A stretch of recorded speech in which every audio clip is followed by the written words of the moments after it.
According to the After School Alliance, more than 65% of students will improve their homework completion and class participation due to attending educational programs after school or on weekends.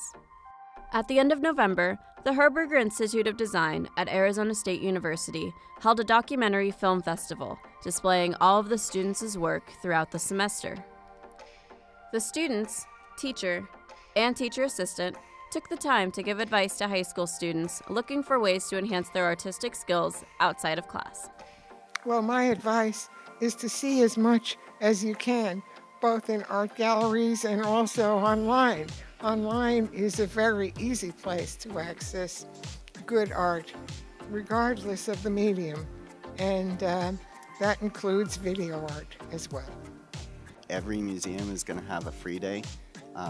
First Friday is a huge thing. I remember in high school going to First Fridays, and that was my main exposure to art. And then this museum, as well, the Scottsdale Museum of Contemporary Art, has free days as well. Everyone tries to have a free day, so there's really no excuse to not find something that price isn't an issue. I would say do what makes you happy. I mean, stick with your community because you have friends, right? You have your family, and take that inspiration and just run with it. So for me, because I didn't have that art education in school because of funding, I would go to museums like this one. I would go to the Phoenix Art Museum. I would see different forms of different mediums of art. And what took for me the most was videography. I would find your medium and stick with what you love, and you're going to be inspired, no matter what. Well, I think this is a very special museum.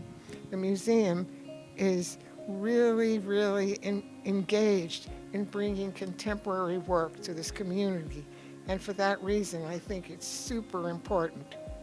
Simply attending an exhibit at a museum one Friday will not only help inspire young artists, but introduce a way for teens to be involved and engaged once school is out.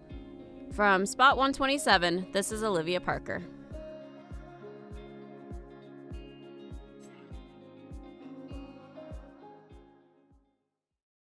So as you all can probably tell from this video, as much as the footage correlated well with the different audio tracks, a lot of stock footage was made to make this video even come to life in any way.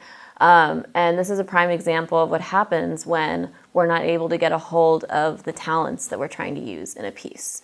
So a couple lessons can come out of this video.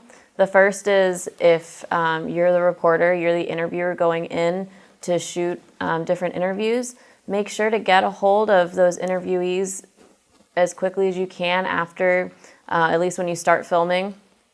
One of the mistakes that we had was we actually shot this in November, but we didn't start editing and get a hold of our talents until about the beginning of January. So even that tiny gap definitely led to some of the problems we had later. And then the other lesson to learn from this video is if you're the talent, if you're in somebody's video and they try to contact you, do your best to get back to them as soon as possible. As much as us Spot students have deadlines, they're going to have deadlines as well. And just out of respect, it's definitely great to get back to them with any information that they need or want. And if you have problems with it, communicate well with them. So thank you guys so much. If you have any questions or comments about this video or the little lesson at the end, definitely comment below. Thank you.